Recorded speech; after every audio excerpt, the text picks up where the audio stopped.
So, Love Island USA Series 7 is reaching it's in its last week of airing right now. And from the beginning, there's been a lot going on, a lot of excitement, a lot of new people watching, which I've always said, I think is exciting because as a longtime Love Island viewer, it's nice when you have more people watching because it's more people to talk about stuff, more engagements on stuff, whatever it is, all types of good. But with that comes a lot of bad. And I was thinking a lot about what got to a point on Love Island, the original, which is in the UK, after Series 8 aired, which was in 2022, they said no more social media for the contestants. Like, you know how we have this now in Love Island USA still, where it's people go into the villa and like their family or their friends like run their Instagrams or their TikTok or whatever it is to help them, get engagement, get followers off the back of the show, and usually that leads to a lot of success, and people leave the villa with tons of followers and things like that, ready to follow their journey. After Series 8, Love Island in the UK said no more social media for our fans. So Series 9, their winter series, which was started in January 2023, the people went in there and their pages were like locked off. It just said like, I'm off to find love in the Love Island villa. And that was it, essentially. And then they wouldn't be on the Instagram or whatever kind of page it was until they were back.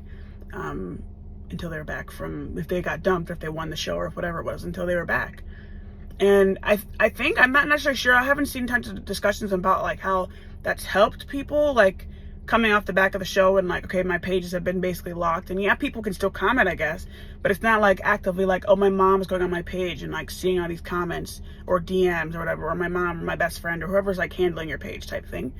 And they got to a point because, like I said, after Series 8, like I think they have been having that problem every series, but Love Island is a massive show, and with massive popularity comes a lot of positivity, but also comes people who just are unnecessarily negative and all sorts of things. And we're seeing that now in the Love Island USA series. I feel like we had there was a degree of it before. Sure, there is on everything, but now again, when you have something blow up as big as Love Island USA has, you get these type of trolls who come on and say things, or even people who say they're fans, but then they just are very negative and things like that.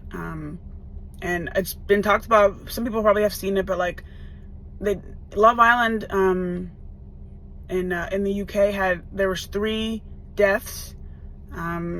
People who used to be on their series, someone from Series 2, Sophie, someone from Series 3, Mike, and then the original host, Caroline Flack, all at kind of different times. And there's a lot of people who couldn't contribute some of that to like that new kind of wave of negativity that they had, and eyes on them from being on one of the biggest shows in the UK.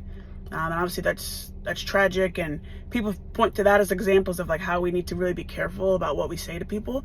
And I think in general, like again, this whole thing, but I feel like I'm seeing it to some degree more now because of the Sierra situation. And I will reiterate, I'm very happy that she got kicked off of the show.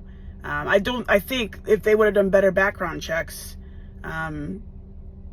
maybe some of these things could have been avoided, because this is the second person who's been kicked off now. And I don't think we've ever had in a Love Island series before, of any series, where someone's been kicked out of the show this late into the show, especially someone who's like such a big character in there and someone who like is in a strong couple. But hey, I'm happy that she was kicked off, because we can't like tolerate any form of racism, so she has to go, and I hope she takes accountability now. But what I've seen to some level, like I'm not someone who's like in comment sections, I'm not someone who's seeing stuff like that, but I've just seen people talk about how like they hope Sierra has a good support system and things like that. I've heard about some of her friends who I think are other influencers, I think she was like a smaller influencer, and some of the other friends are influencers as well. After the stuff came out about her, like publicly kind of saying like, oh well, against her, whatever like that, which I mean, fair play, but it is kind of just like there's that. Like I feel like that's kind of tough when you have friends who are not like really true friends, I saw someone say like, what happens when you have friends, you surround yourself with people who are transactional, they'll kind of just like leave you hanging.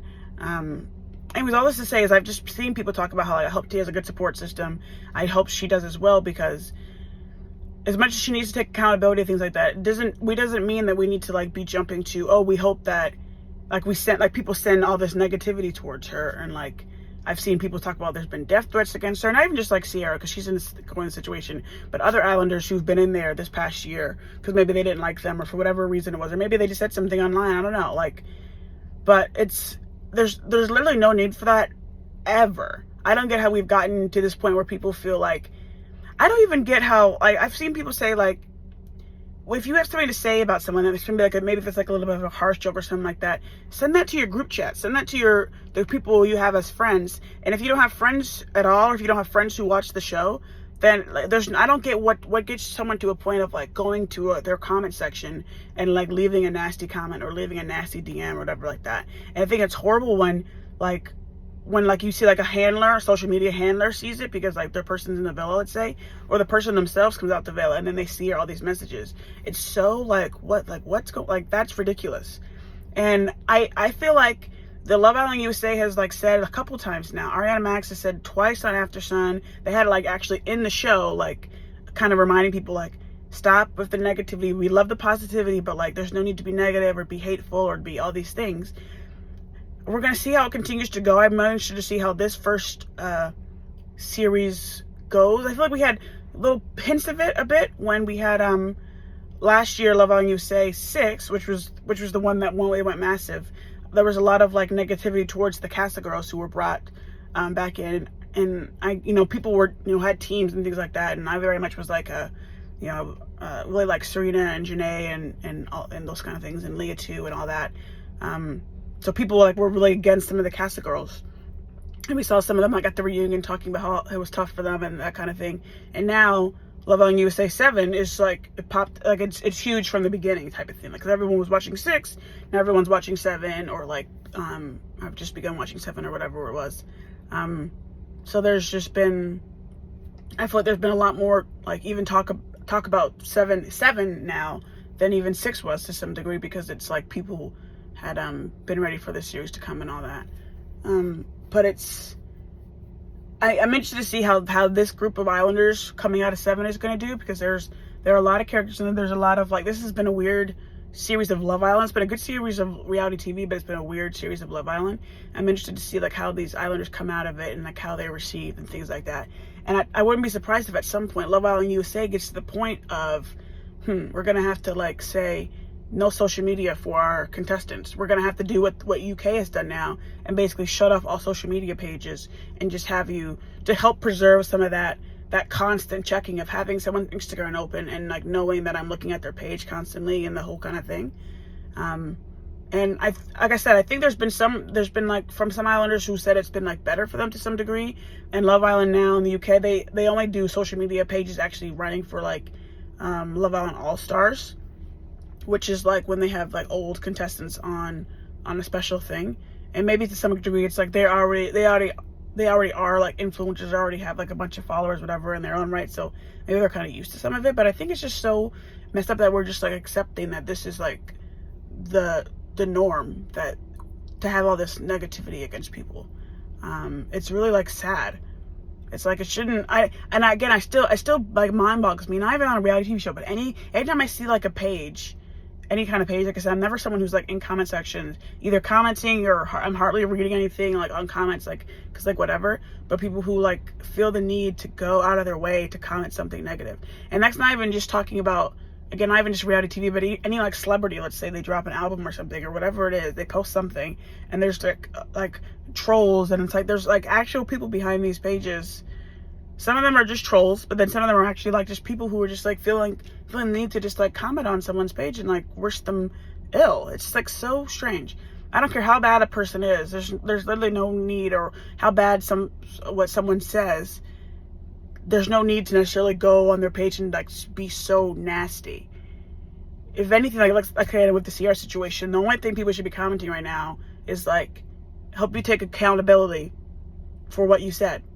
There shouldn't be anything way past that. Help you take accountability for what you said. I don't care if you're like a Nicolandria fan or whatever it is, and there's literally no need for anything else but like that sentence, and then you move on. Like, take accountability. You shouldn't be like sending this girl ill will. And again, I hope she has a good support system. I hope everyone who comes out of Love Island USA has a good support system, because I think this is like a massive platform they're on.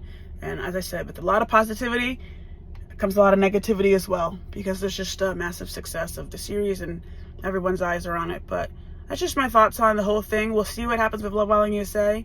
I'm interested to see, like, next year, are they gonna try to go down this route again of, like, knowing that it went bad for some of their islanders, and they got a lot of hate, or will they maybe say, let's try doing different models? Because I think UK was resistant for a while to do that. It wasn't like Series 8 was the first series that had a bunch of hate. They had it for some time, and they were resistant to change things, and they finally did. And yeah, some people come out and maybe they have fewer followers than they would have had, because they're not necessarily popping up on people's For You pages, or they're not, their names are not out there as much because their pages are dormant. But if it saves lives, if it saves people's mental, then I think it's probably the way to go. But I'm really interested to see what happens. All they can continue to do is urge people to be, like, human, to have human decency, but we'll just have to see. Anyways, we're in our last week here. Yeah, that's my thoughts on it. Give me yours if you have any.